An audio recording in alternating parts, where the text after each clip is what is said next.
Boa noite.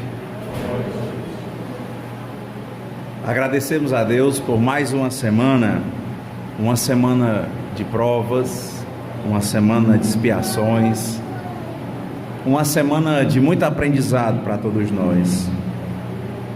Muito tocante a prece que nos antecedeu com a Ana, muitos problemas para todos.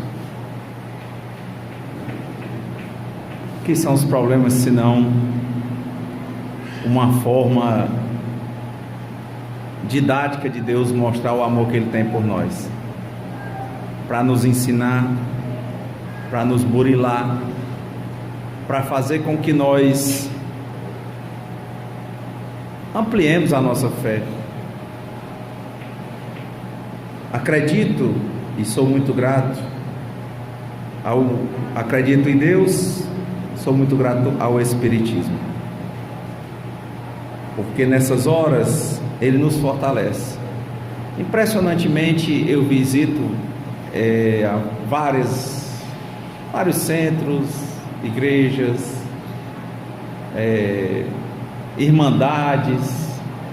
É sempre interessante que se fale isso, porque as pessoas procuram não ter problemas.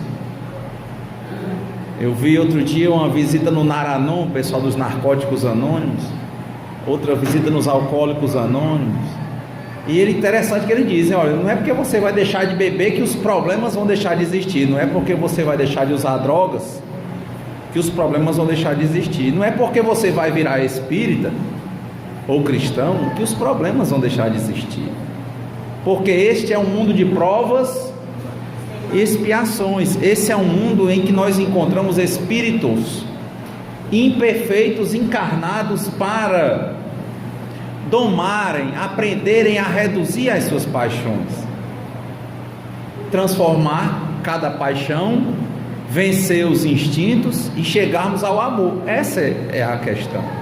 Agora, quando o Sérgio inclusive chegou a falar da questão moral, que ele estava comentando hoje, o Livro dos Espíritos, basicamente a gente tem que entender que ética é uma percepção dentro de um estudo que olha o que é negativo e o que é positivo, é uma percepção, uma escolha das condutas positivas, e a moral é a escolha individual que você faz dentro dessas percepções éticas.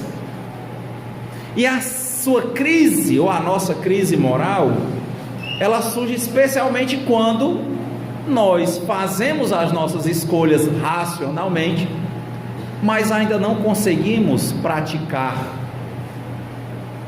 e aí vem uma crise moral.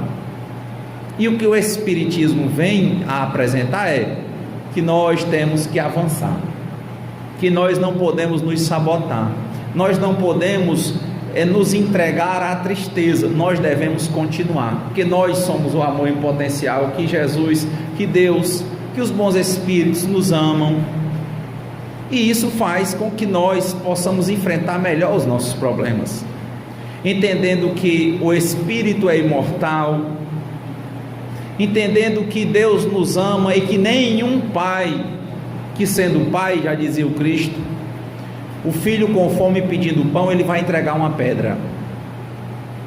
Nenhum pai que, em sendo pai, o filho pedindo um peixe, ele vai entregar uma serpente venenosa para o filho.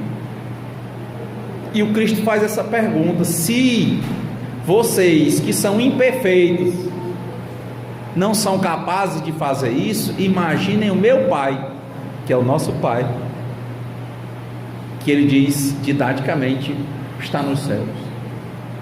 Melhor entendendo, está num nível inefável para nós, indescritível por palavras, a nível de evolução.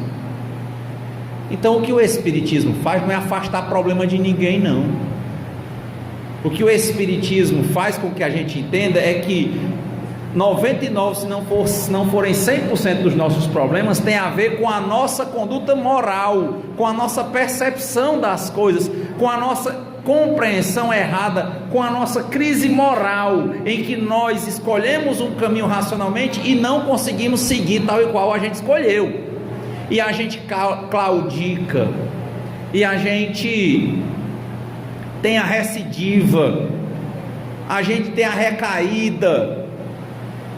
E esse é o papel hoje, falando de outras instituições, como eu estava comentando aqui, de AA, de Naranon.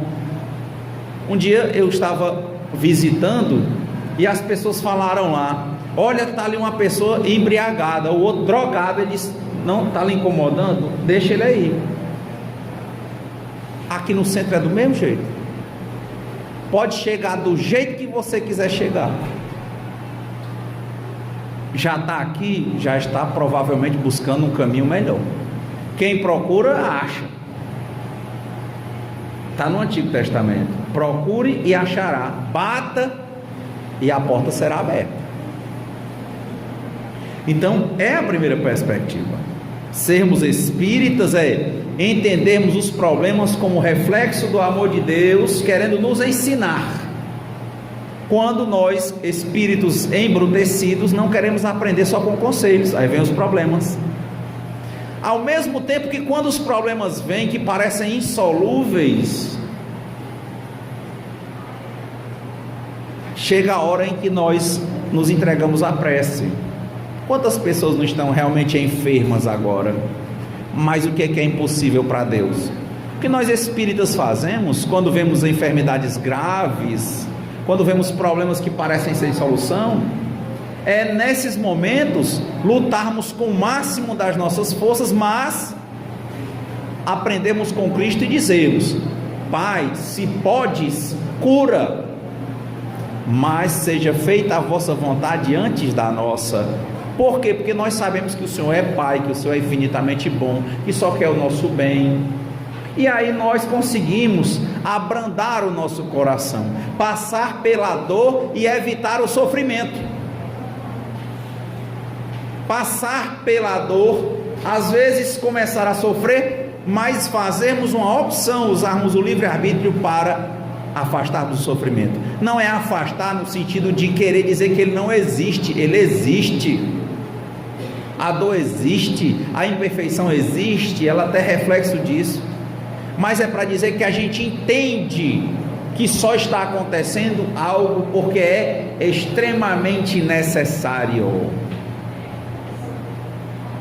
E aí são questões de amor, porque quem ama liberta, e liberta inclusive o Criador.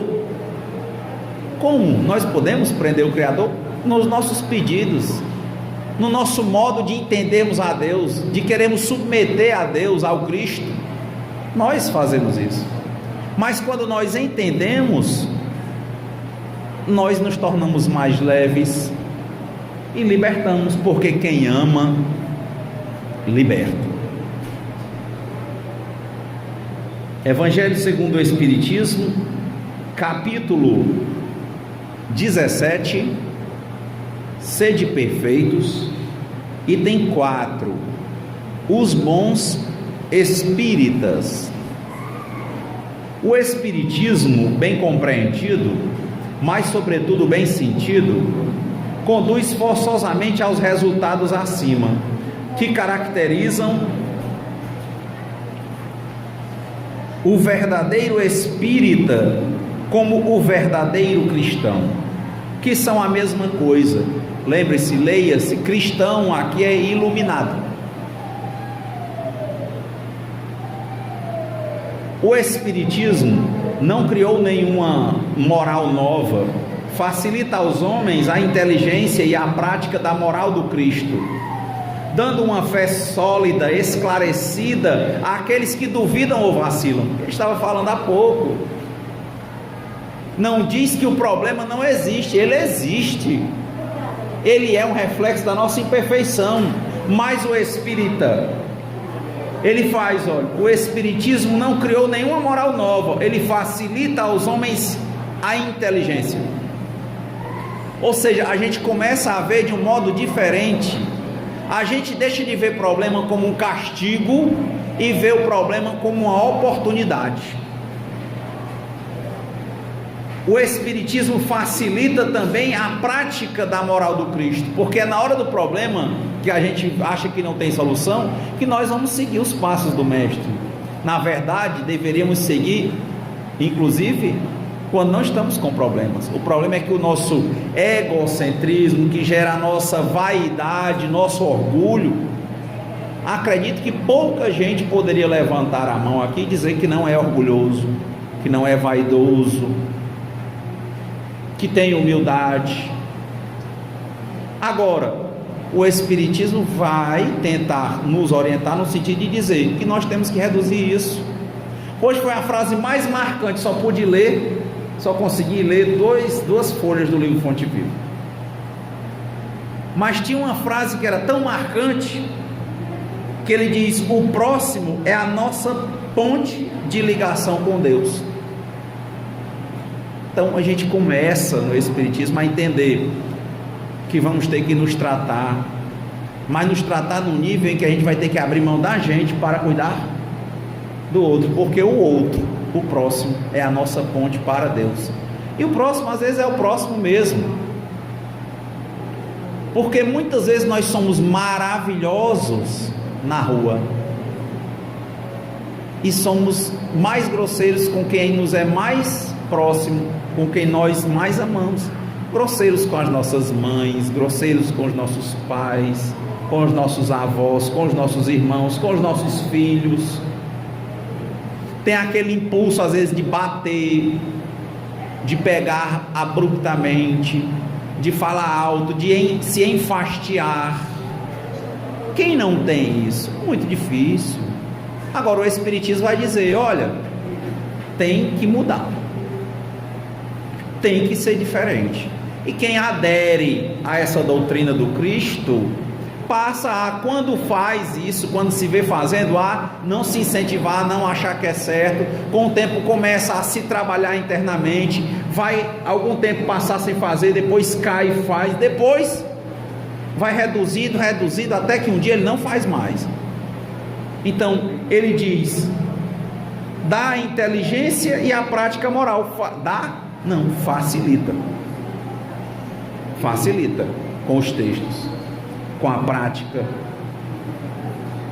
dando fé sólida, esclarecida àqueles que duvidam ou vacilam. Mas muitos daqueles que creem nos fatos das manifestações não compreendem nem as suas consequências, nem o seu alcance moral, ou se as compreendem, não as aplicam a si mesmos. Olha a questão do conflito moral. A ética vê as boas condutas, como é que você vai fazer uma escolha individual para se manter unido com um bom relacionamento com o próximo. A ética prevê o próximo.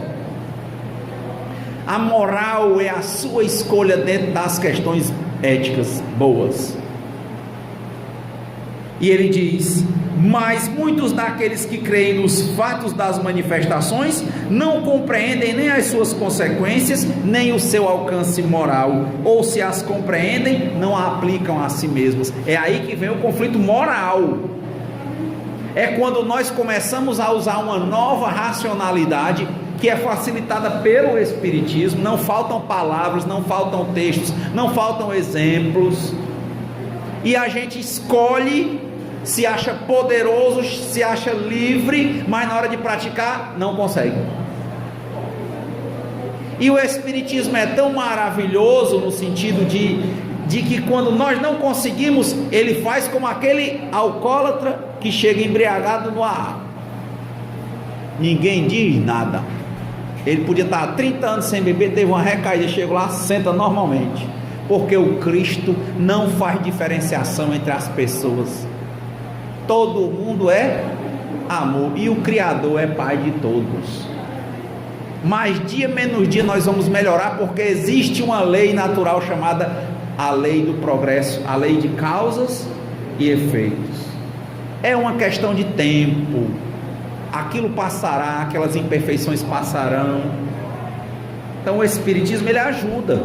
E a questão moral é boa, porque quando nós nos questionamos, nos sentimos com uma espécie de crise moral, a famosa ressaca moral, É exatamente porque a gente já tem uma moral. Veja que o Espiritismo trabalha com gradações. Como falamos na lei de amor, você começa pelo instinto, que é uma porta, depois vem a paixão, depois vem o respeito, depois vem o amor. É uma evolução. Não é do dia para a noite, não se constrói uma casa de manhã para a noite.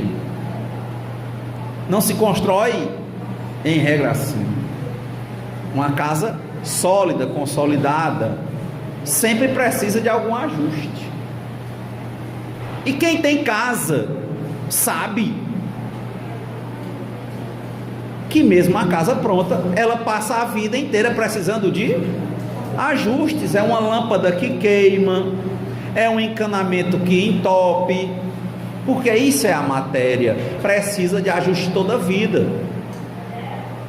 precisa de uma remodelação com base em uma moral. Vão-se os anéis, pergunta, com os anéis como é que você se portava? Porque se você recebeu, a quem muito é dado, muito é cobrado, no sentido de distribuir. E quando ficaram os dedos, como é que você ficou? Fiquei equilibrado, normal, passei a servir mais. Se eu tinha tantas responsabilidades, tantas reuniões que me garantiam aqueles anéis, quando eu não tive mais, eu não deixei de ter reuniões, eu passei a buscar a ponte para Deus mais perto. Como? Que a ponte para Deus era o próximo. Eu comecei a servir mais, eu entrei em instituições filantrópicas, eu fui para outras questões. Quanta gente que não está aí, por exemplo, com a questão do poder, aí começa a ter relações difíceis, começam a desenvolver o alcoolismo sem perceber, a drogadição sem perceber, degradarem a família sem perceber. Só que isso é progressivo. Quando você vê, já foi. E você está lá que não sabe como é que vive sem aquele vício.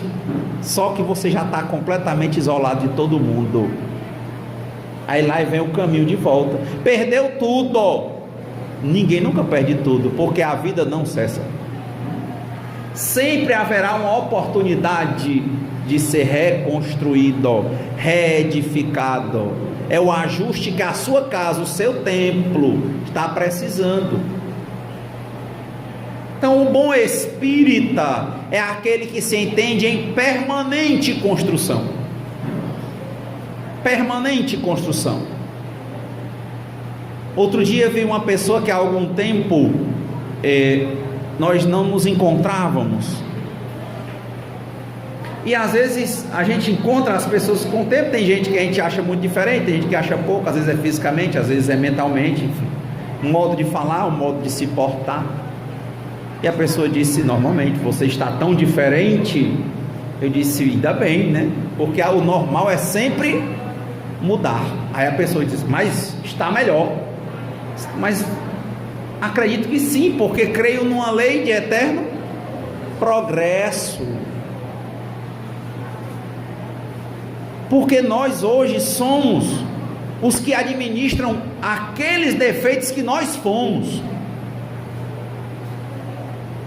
E não tem idade. Quem foi orgulhoso, descubra o caminho para ser humilde e comece a trabalhar nisso. Quem tinha preguiça, professora, de fazer exercício, vai se trabalhando que um dia consegue. Quem tem medo de furada para doar sangue, vai se trabalhando, passa um ano, passa dois, se quer um dia doa. Mas o Espiritismo vai te dar essa deixa, ele vai te dar uma nova perspectiva, vai dar para nós. Todos os palestrantes que eu vejo, todas as pessoas que trabalham nos centros, quando você escuta por muito tempo, você vai ver uma ou outra fala em que ele fala da conduta dele, das dificuldades dele. Por quê? Porque todos nós somos espíritos imperfeitos. Agora, nós não somos satisfeitos com a nossa imperfeição. Quando um espírita se olha, às vezes ele é diferente. Se fosse comparar com um carro, é como se ele às vezes fosse um carro de Fórmula 1 comparado com um Fusquinha. Por que eu estou dizendo isso? Pela velocidade. Como assim a velocidade? Porque todo mundo muda. Do mesmo jeito que o carro de Fórmula 1 anda 100 km, o Fusquinha também anda. Agora, o de Fórmula 1 chega mais rápido. E para que pressa? Não, a pressa é o seguinte: pressa para se tornar melhor e para ser um instrumento melhor. Por quê? Porque tem uma fé grande em Deus e quer ajudar o Criador. E a ponte para o Criador quem é? É o próximo. Então ele anda rápido. Por que ele anda rápido? Porque ele identifica mais rápido os problemas que ele tem. Onde é que ele arranja essa lente? No Evangelho. Essa é a diferença. Ele enxerga melhor. Qual é o Evangelho? O Espiritismo facilita aos homens a inteligência e a prática da moral do Cristo, dando uma fé sólida e esclarecida, porque o Espiritismo é a fé raciocinada. O Espiritismo é aquele que demonstra para as pessoas que querem aderir aos seus fundamentos iluminativos que elas não são. Ele dá para elas a condição de dizerem elas estão, e não é a questão de um cargo. Elas entenderem que não existe velhice, gordura, feiura, não existe nada disso de material, pobreza, riqueza, não existe isso. Isso, o que existe é equilíbrio espiritual, maturidade espiritual. E aí nada tende a fazer você sofrer. Por isso que dizem, nada lhe abate. Porque você começa a aprender o que? A respeitar os problemas, ver os problemas como oportunidades, passar pela dor, mas não sofrer. Ou se sofre, sofre pouco. Por que sofre pouco? Porque você fica toda hora, você chamando você do fundo do poço. Levanta, levanta, levanta, levanta. Quem fica dizendo para o espírita que ele se levante é ele mesmo. E muitas outras pessoas tendem a não querer enxergar por essa lente, que elas têm que se levantar, que elas têm que seguir. Ficam se auto-justificando, se auto-sabotando, não querem ter paciência, relacionamentos que às vezes não dão certo, você quer que seja naquela hora, o Espírita diz, não,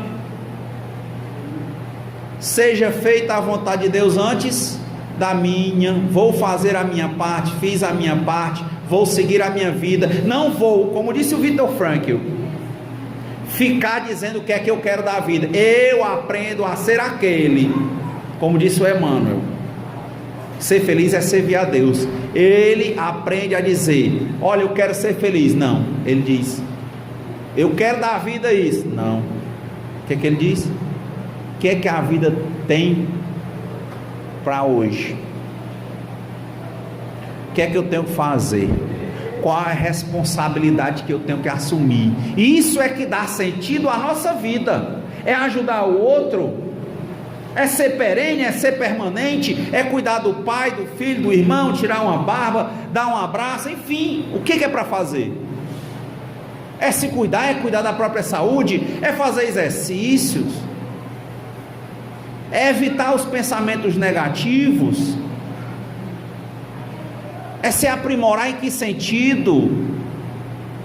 Porque não falta atividade, não falta trabalho, falta.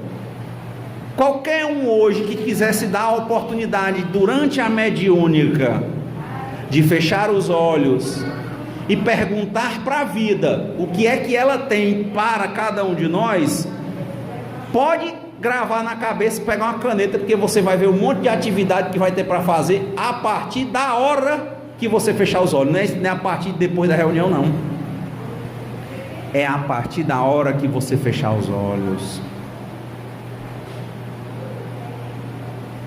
É aceitar,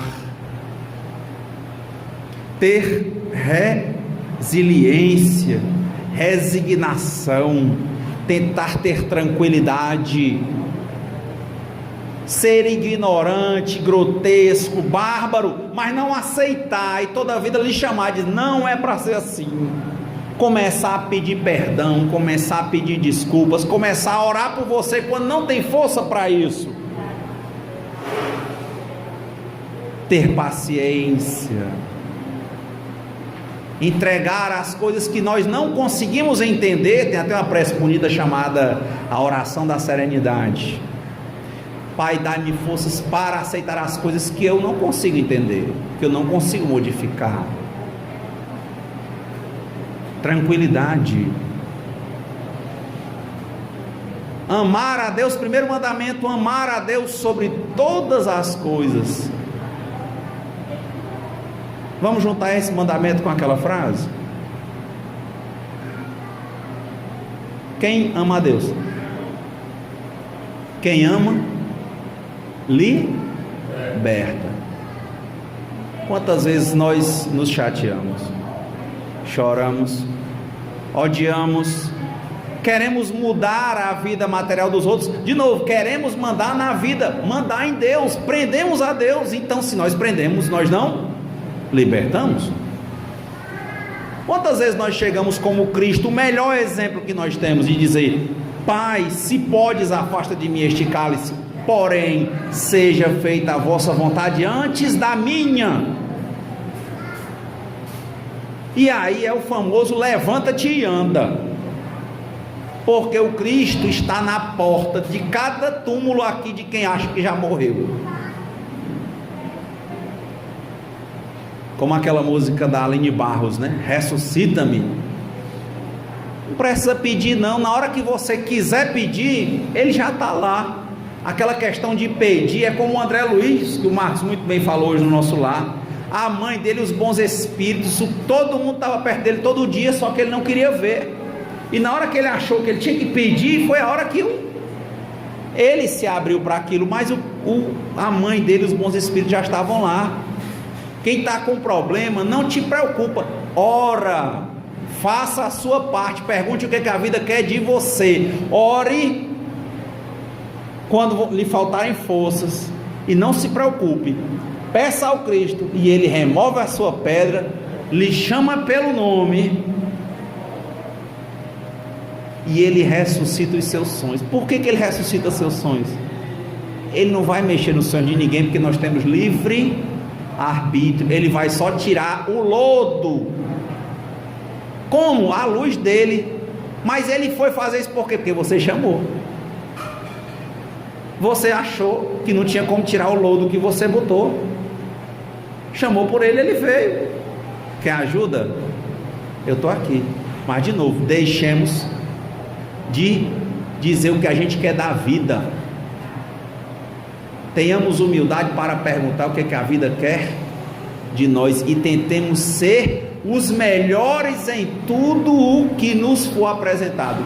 Os melhores. Para quê? Para sermos melhores do que os outros? De forma nenhuma.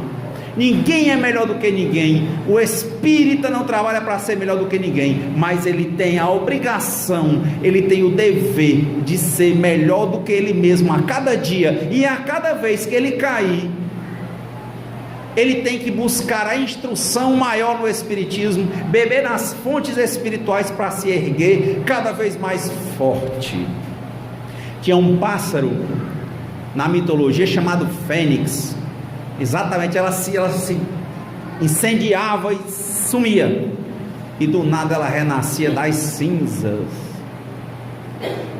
Então, dois mitos são muito interessantes no espiritismo. Se fosse aplicar aqui da literatura greco-romana, você traz a Fênix, que somos nós, renascendo todo dia, e traz o Sísifo, que é um que foi castigado, ele ficava rolando uma pedra até em cima, e depois a pedra descia, ele voltava, o serviço constante. A vida é isso, nós temos que nos conformar. A vida é trabalho, nós temos que rolar a pedra bem direitinho, depois descer, rolar ela de novo, todo dia rolar melhor, até a gente desenvolver um tipo de técnica que a gente vai rolar 10 pedras e desrolar 10 pedras todo dia, porque não é rolar no inútil, porque a gente aprende ensinando, e a gente trabalha construindo. Não se preocupe que você não vai ficar só rolando a mesma pedra. Vai ser uma pedra, depois outra, e essas pedras vão ajudar a construir alguma coisa maior, melhor. Não tenha dúvida disso. Não é um ar sádico de ficar só judiando da gente. Não. Que a gente precisa construir. Nem todo mundo tem maturidade de ter tranquilidade. Guardem isso. Guardem isso. Porque tem gente que está tão numa boa agora, que acha que está. Eu vi outro dia um depoimento visitando essas entidades, que está muito na mente, porque eu visitei essa semana passada, que a pessoa às vezes está tão bem com o álcool, que ela acha que pode, por exemplo, provar da droga.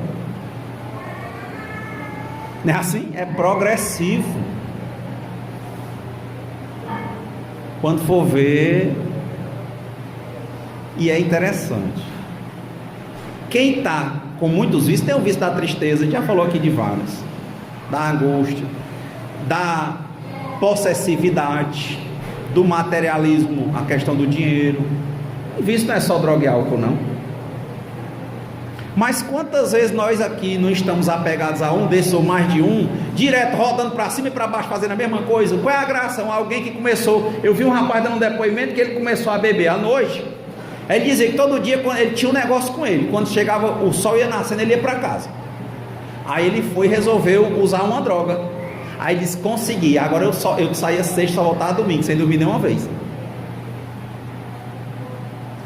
Toda semana, Sísifo. Olha como a gente tem que trabalhar, ou para fazer uma coisa edificante, ou para fazer besteira. Aí o Espiritismo diz o quê? O que você quer ficar fazendo? Coisa edificante ou besteira? Você quer ser o rapaz que rola a pedra, mesma pedra, sobe e desce, o que sai toda sexta e volta domingo, só bebendo, botando boneco, brigando, capotando, dando brancão por aí? Ou você quer usar essa força todinha, quer ir para um centro, sei lá, quer servir alguém, quer cuidar dos seus pais, quer cuidar do seu avô que está só, quer cuidar do seu filho, ter atenção a alguém? O que você quer fazer? Porque nós percebemos, nós não conseguimos ficar parados, a energia é forte demais, o fluido vital é forte, Sérgio. É tão forte que é um monte de gente aí se perdendo nesse sentido de doenças progressivas. E é um gasto energia e dinheiro. E não acha errado. Mas quando é para fazer alguma atividade caritativa, comparecer a uma reunião para ajudar alguém, ter um irmão, um parente, um amigo, aí é trabalho demais. É para viver se auto-adoecendo progressivamente, andando, gastando, sem construir nada. Não há preguiça.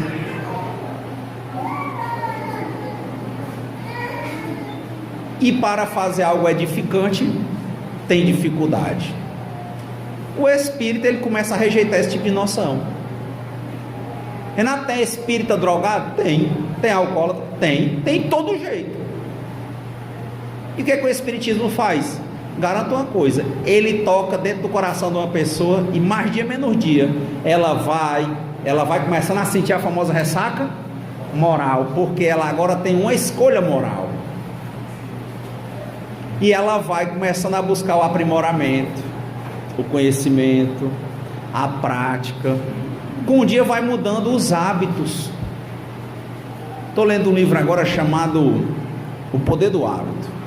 Interessante, é um livro feito, eu fui até visitar os alcoólicos, porque uma das coisas que ele fala é o histórico deles, como eles conseguem mudar os hábitos. E esse livro foi feito por um grande jornalista do The New York Times, mas ele fez uma pesquisa profunda, não é? Dividido em 3 partes: questão do hábito individual, depois o hábito nas grandes corporações, e a terceira parte, que é um condensado à questão social.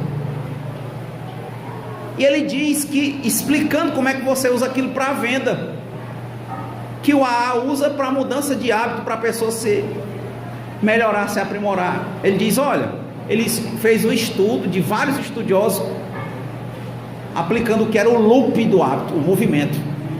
Ele diz: olha, você quer mudar? você tem uma deixa, mantém a deixa. Aí no meio tem uma rotina, depois você tem uma recompensa. Com o tempo você vai ficando ansioso pela recompensa.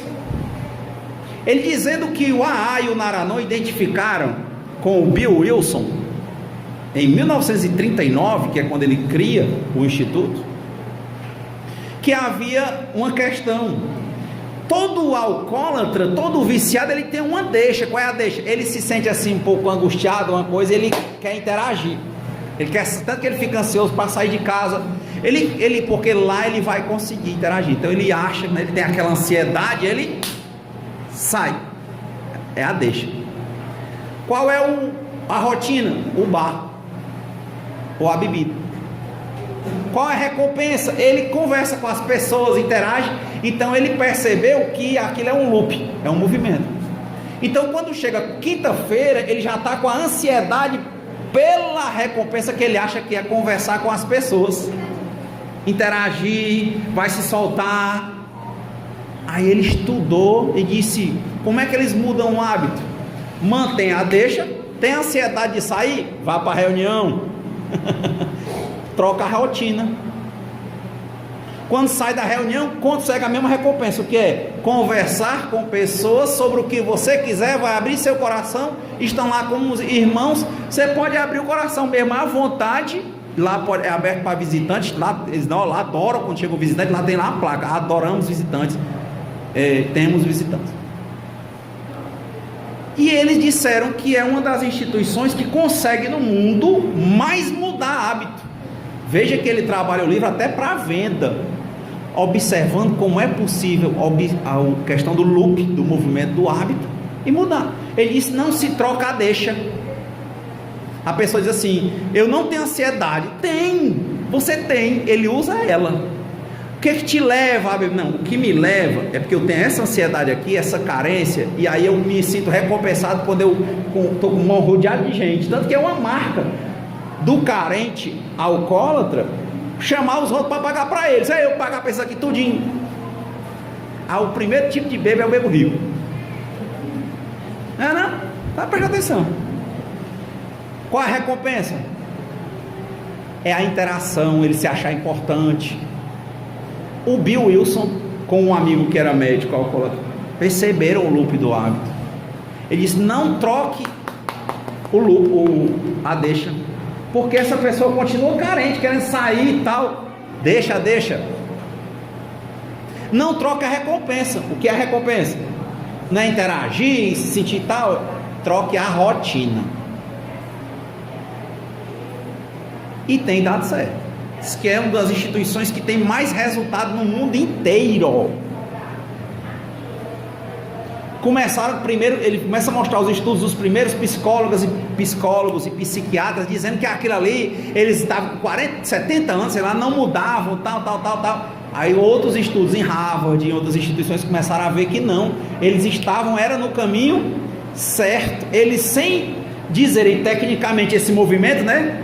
Deixa, rotina, ansiedade e recompensa, eles já faziam isso. É por isso que tem reunião deles todo dia. Se não tiver num canto, tem em outro. Ele disse: na hora que tem um padrinho, na hora que você sentir alguma coisa, não vá atrás, porque bebida não vai resolver. Me ligue. Sentiu? Quer passear? Tem os amigos, vai conversar. Você lá vai se abrir muito mais do que no bar. Por quê? Porque você vai contar tudo. Por isso que é anônimo. Não sai dizendo. Veja a percepção. O espírita é tipo isso. Ele vai começando a compreender, escolhe um caminho que ele não quer mais ir, porque já viu que o caminho só dava para ele problemas. É uma fé raciocinada, não é isso? O espiritismo é a fé raciocinada. Ele viu que os caminhos que ele tomava, usando o orgulho que ele tinha, as ferramentas egoístas que ele tinha, só levavam ele para o fracasso. E ele começa a ver uma doutrina que explica melhor e que leva ele ao soerguimento. em que quando ele age, ele consegue ter o movimento da ansiedade, mas vai para um canto em que ele vai discutir coisas da vida dele, vai interagir e se sente recompensado. Ele se sente recompensado com essa visita, com o caminhar nos centros. Ele se sente recompensado quando ele ajuda alguém, quando alguém precisa de uma mão amiga, de um papo, de um abraço, ele dá.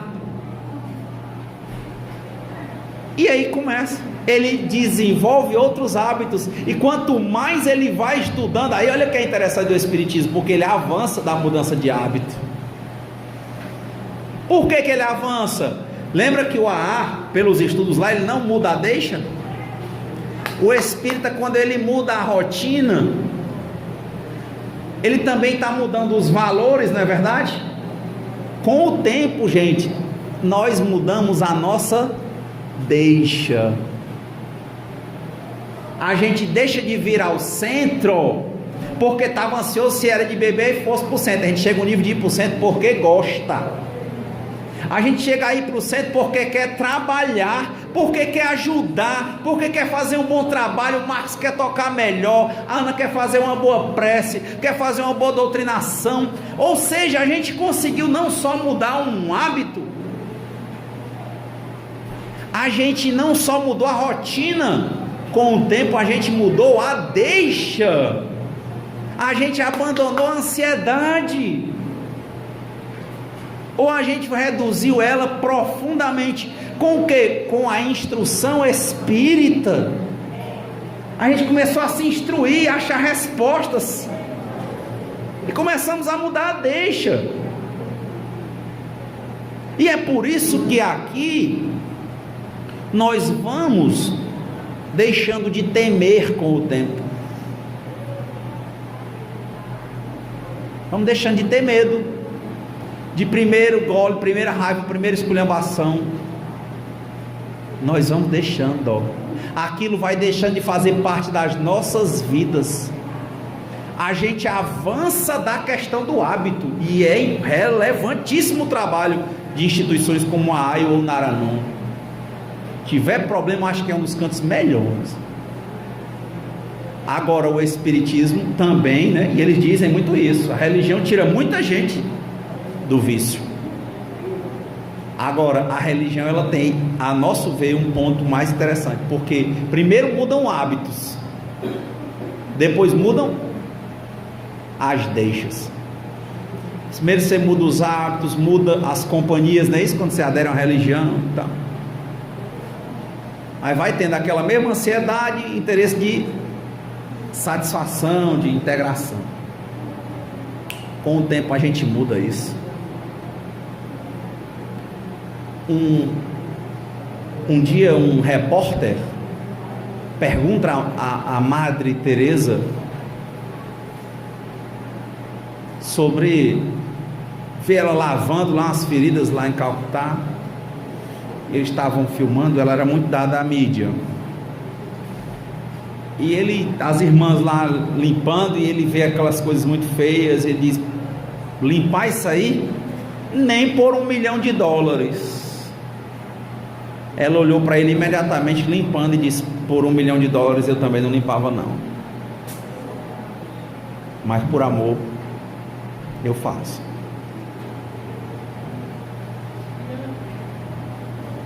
Entenda, evolução.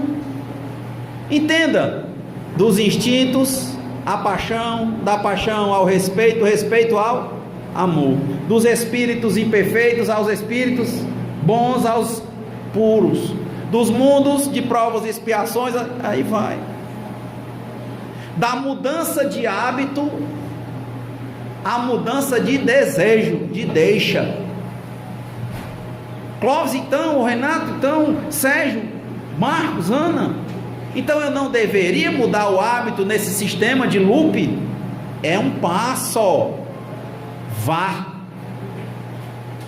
É ruim? Não faz vergonha de forma nenhuma, vá. E se gostar desses valores evangélicos, siga por eles, tente praticar, porque vai dar a mesma mudança de rotina, vai dar a mesma mudança de rotina. Mas de novo, o espírita se preocupa em avançar. O movimento sísífico, esse de rolar a pedra e descer e rolar de novo todo dia. Quem tem energia demais, se é de rolar para besteira, faça coisas edificantes. Mude o loop do seu hábito. Comece por aí. Eu vou parar por aí. Não, o espírita não para, porque a lei do progresso não cessa. Chico dizia, inspirado por Emmanuel, ele dizia: ontem, e André Luiz também fala disso, eu era melhor? Não, eu era pior do que hoje. Hoje sou melhor do que ontem, e amanhã serei melhor do que hoje. Dou aos outros o direito de serem como eles quiserem, mas eu tenho o dever de ser melhor do que eu mesmo a cada dia. Isso é que é ser um carro de Fórmula 1. É ser aquele homem que aos 80 anos olhou para o Emmanuel e disse: Emmanuel, eu estou velho, você está comigo desde que eu tinha 17 anos de idade, e você ainda me trata com tanto rigor, Emmanuel. Ele disse: pois é, Chico, porque na vida, às vezes no último pedaço é que vem os maiores desafios. Ou seja, o espírita não pode descansar, não. A gente não pensa em aposentadoria, não. A gente pensa em trabalho. Não é um trabalho no sentido de retribuição financeira, é o trabalho de trabalhar constantemente e nós nos transformando e nos aproximando da ajuda ao outro, porque de novo, como disse Emmanuel no livro Fonte Viva, o próximo é a ponte nossa para chegarmos a Deus. Isso é importante. E o evangelho, de que ele serve? Ele serve para quem fala e para quem escuta. Para quê? Porque está todo mundo aqui espírito perfeito, puro ou imperfeito? Imperfeito, para que nós tentemos nos aprimorar, sermos melhores, sermos mais delicados, mais doces, mais amorosos, vencermos as nossas paixões. Simples assim, nada mais. Outro dia vieram perguntar, uma pessoa veio falar do evangelho, e eu dizendo que eu fazia um esforço muito grande para não preparar o evangelho, não pensar, não estudar para o evangelho. Por quê? Porque tem que ser um vaso. Você tem que se preparar na sua vida para ser uma pessoa melhor, e na hora que você for falar ou dar qualquer testemunho, seja falando ou não, que seja um testemunho inspirado nos bons valores do evangelho. É isso. E a partir daí eu fui ver, inclusive, que a gente já tinha lido Lei do Amor. Eu fui olhar, que a gente estava fazendo as gravações, que algumas pessoas pediram para a gente colocar no YouTube do ano passado para cá, e eu fui olhar totalmente diferente, falando do mesmo texto. Ele disse: acertou, foi questão de ajuda dos bons espíritos. E que assim seja, que a gente seja sempre e simplesmente um instrumento. Qualquer um de nós que assistiu aquele filme Ghost, você via que a Whoopi Goldberg, né? Ela era uma animista, ela não recebia nada, não era não? Meu amigo, como foi que Jesus, minha amiga, olhou para o Emmanuel, enquanto senador romano, e disse para ele: eis um momento determinante na sua vida, você vai me dizer se vem comigo agora ou mais na frente. E ele veio. O tempo da gente é diferente do tempo de Deus. Uma encarnação depois ele estava lá.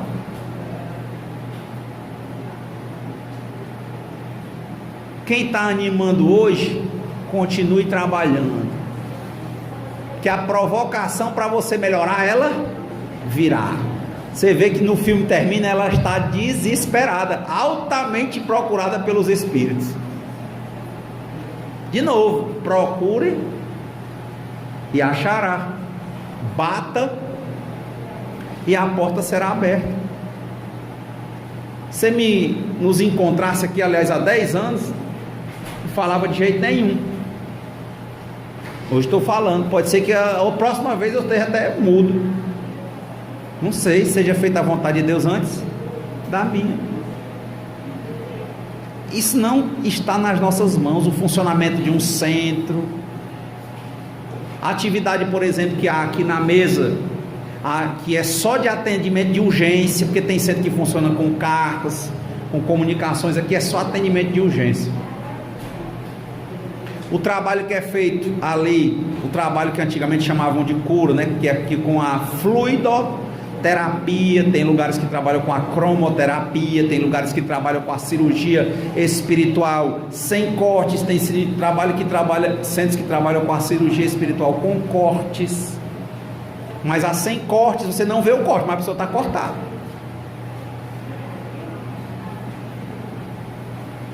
E o que a gente está dizendo é que todos esses médios só são médiums, meios, instrumentos. Enquanto estiverem fazendo bom trabalho, como é que faz esse bom trabalho? Tentando ser melhor do que você mesmo a cada dia. Que aí você tem ajuda. Não tenham dúvida, o trabalho vai melhorar, se aprimorar, crescerá, haverá problemas, normal. O que dá diferença é como é que você lida com eles. O espírito, ele tende a não dizer, meu pai me afasta dos problemas, não. Ele diz, pai, exatamente, dai-me forças, compreensão, discernimento, resignação, tranquilidade. Eu sei, Senhor, que eu vou sair muito melhor do que eu cheguei. Eu sei que eu vou renascer das cinzas. E eu estou pronto para fazer o meu trabalho. Eu não estou aqui para me aposentar. Eu estou aqui para trabalhar. Não existe ninguém que seja tão pequeno que não possa ensinar e nem tão grande que não possa aprender. Todo mundo aqui, se fala, tem no mínimo uma palavra amiga, e uma palavra amiga salva vidas, porque o Kardec, sem nenhuma palavra falada, com um livro escrito, tirou inúmeras pessoas do suicídio. E olhe que suicídio por causa de livro. Teve um momento chamado mal do século, desencadeado uma onda de suicídio fortíssima no mundo inteiro, principalmente na Europa. E não é muito longe não. Não é muito longe não, porque tinha um livro que eles falavam que um cara chamado Goethe escreveu um livro chamado Sofrimentos do Jovem Werther, 1700 e pouco. Olha que o Kardec, quase 100 anos depois, 1857, o Livro dos Espíritos. Com esse livro, gente, esse século que depois culminou com o Espiritismo, pode estudar o mal do século, o suicídio. O outro mal era a tuberculose, mas o suicídio matava muito mais. Quando Kardec lança o Livro dos Espíritos, o que era de carta, que o Kardec recebia de pessoas dizendo que ele foi salvo, olha a palavra do Kardec, a escrita dos Espíritos, ele só foi um instrumento para codificar, colocar num texto e ter a força de publicar. Salvou vidas e salva, porque quantas pessoas achavam que quando se matassem os problemas estariam resolvidos, e entenderam claramente que quem estava criando problema na vida não era a vida com ele, era ele com a vida, e que não adiantava se matar, ele tinha que se ajeitar. Olha, meu filho, você está quebrado. Eu sei, eu estou todo doído mesmo. Não é assim só não, você está quebrado espiritualmente. Você fez más escolhas morais e você está realmente quebrado. Mas se você quiser se ajeitar, nós te ajudamos. Agora eu te digo, vai se ajeitar e vai resolver. Se você se matar, não ajeita, não resolve e nem você morre. N cartas, Kardec recebia N cartas de pessoas agradecendo não terem cometido suicídio depois daquilo. Imagina o Espiritismo, que pouca gente fala disso, que o Espiritismo surge lá na França na época que nasceu o realismo, mesma data, 1857, o Gustave Flaubert lança um livro chamado Madame Bovary. Em 1857 sai o Livro dos Espíritos. O realismo vence o romantismo. O ultrarromantismo era o povo se matando por depressão, pelo suicídio. E o Livro dos Espíritos, a primeira coisa que ele fez foi vencer o mal do século. É muito forte. É muito forte. Muito poderoso. É muito interdisciplinar, muito bom. Olha o Evangelho, quando você vê, aí vai ver o comentário dos Espíritos. Muitos daqueles que creem nos fatos das manifestações não compreendem nem as suas consequências, nem o seu alcance moral, ou se as compreendem, não aplicam a si mesmos. Ou seja, tem gente que vem para o centro espírita e só quer ver o fenômeno, as manifestações. Estou feliz que tem uma pessoa aqui na plateia que eu vou falar, ela diz a palavra, eu estava esquecendo, ela diz, e eu leio os lados, dá certinho. A que se prende isso? A falta de precisão na doutrina.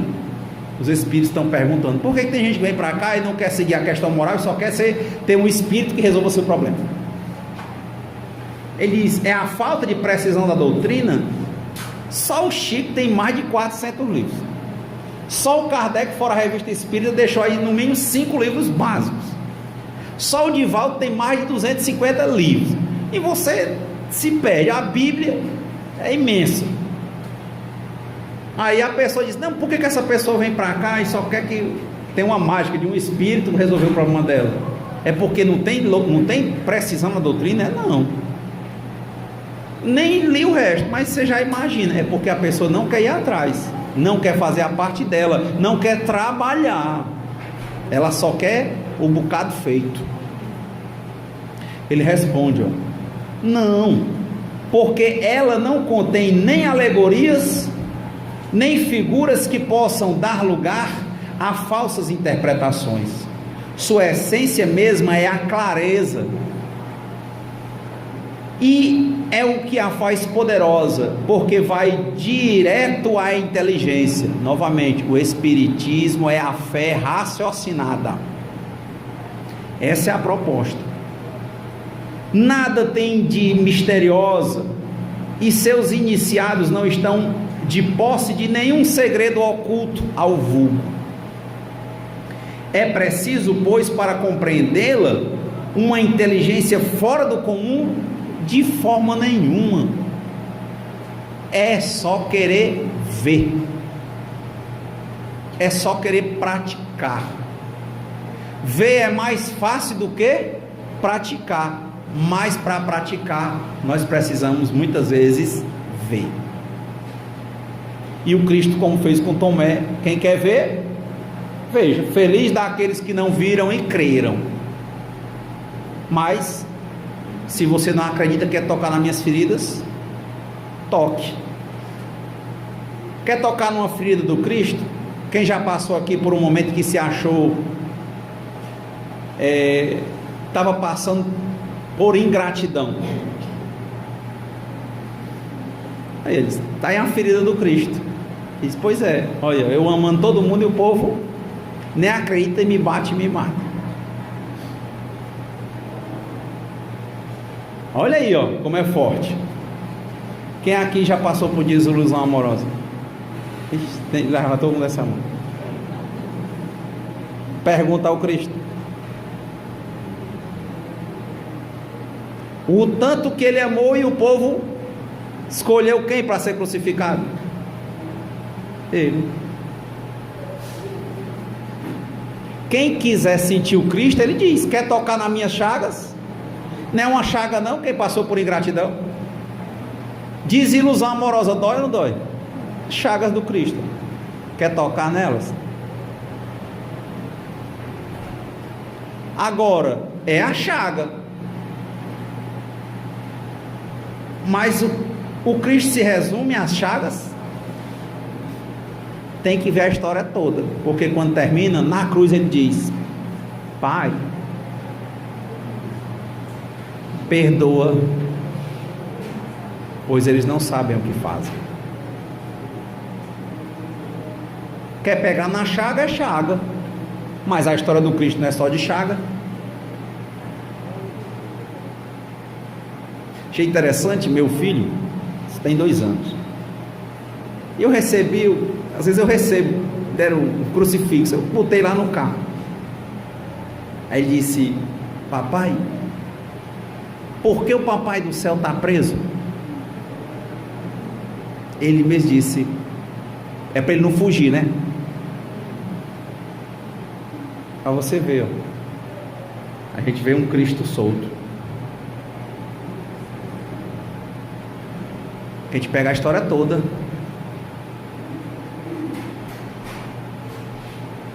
São Francisco das Chagas, né?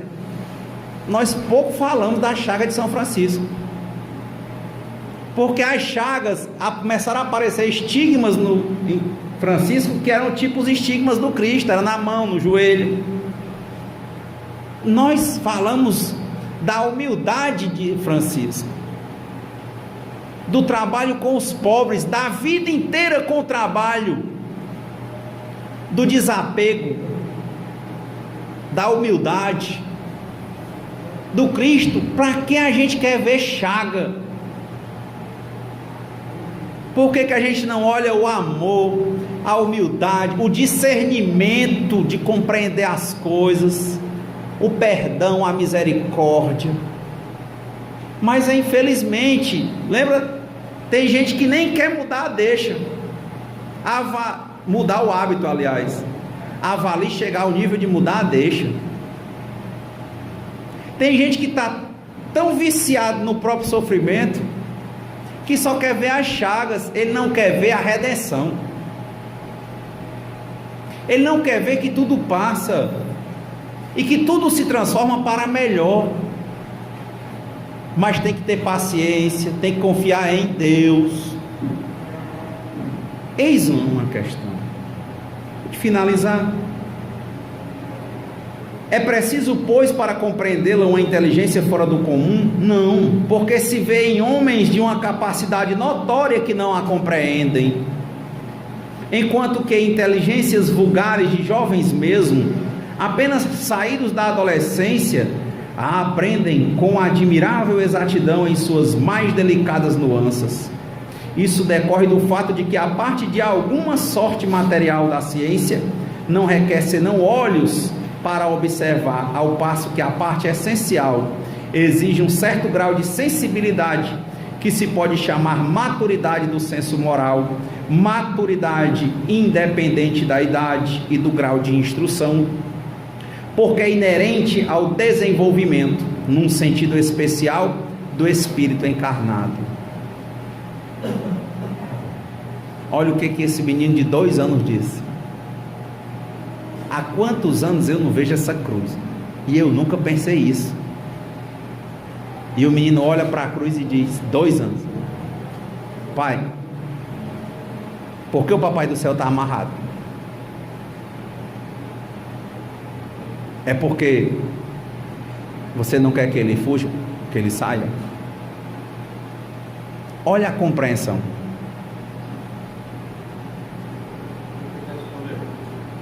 Eu fiquei sem resposta. Porque eu acho que ele está certo. Jesus não precisa estar tatuado na gente, não. Quem quiser tatuar, que tatue.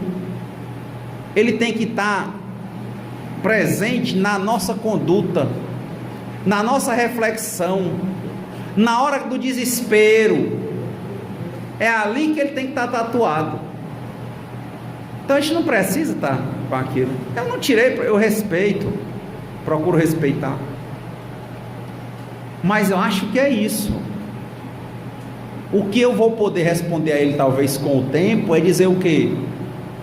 Olha, tente ser melhor do que você todo dia. Olha, talvez, e se isso acontecer, talvez seja um êxito, possa dizer: olha, por exemplo, as pessoas que você viu, e isso é um caminho decisivo. Por exemplo, se um dia você chegar e disser: olha, você lembra de seu pai? Ele era imperfeito, mas ele lutava todo dia para ser uma pessoa melhor. Se ele conseguir enxergar isso, aí você vai poder dizer a ele que ele se inspirou no Cristo. E acho que isso vai ser muito mais relevante.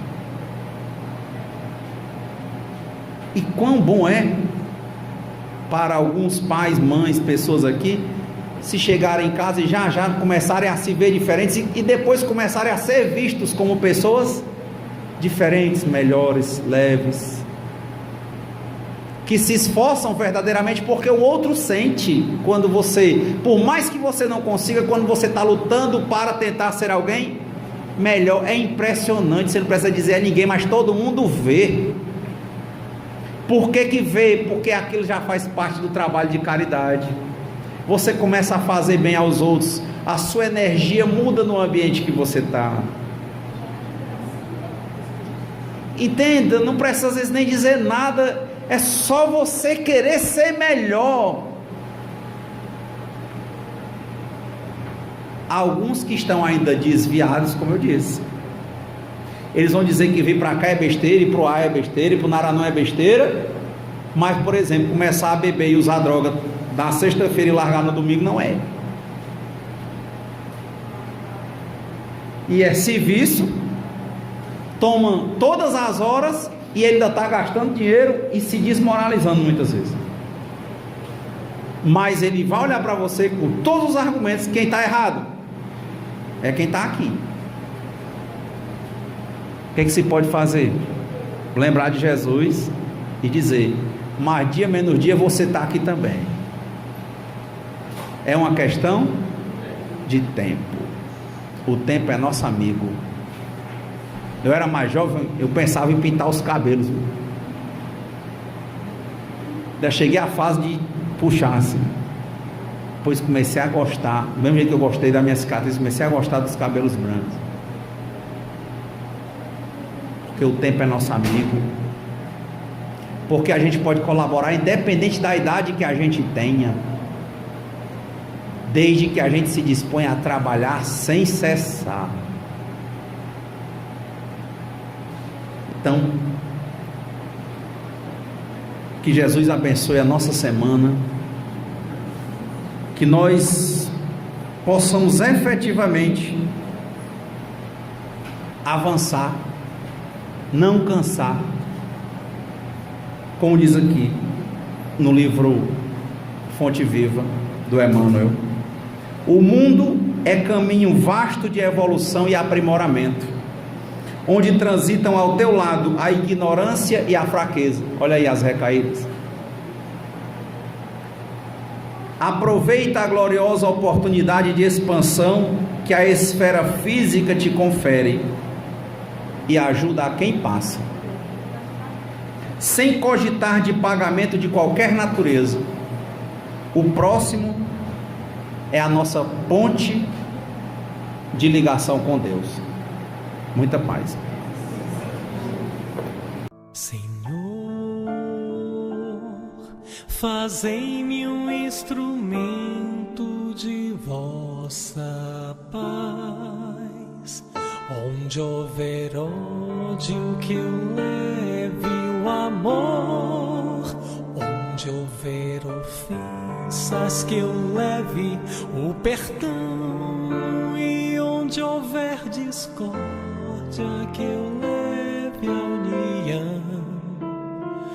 Onde houver dúvidas, que eu leve a fé. Onde houver erros, que eu leve a verdade. Onde houver desespero, que eu leve a esperança. Onde houver tristeza, que eu leve a alegria. E onde houver trevas,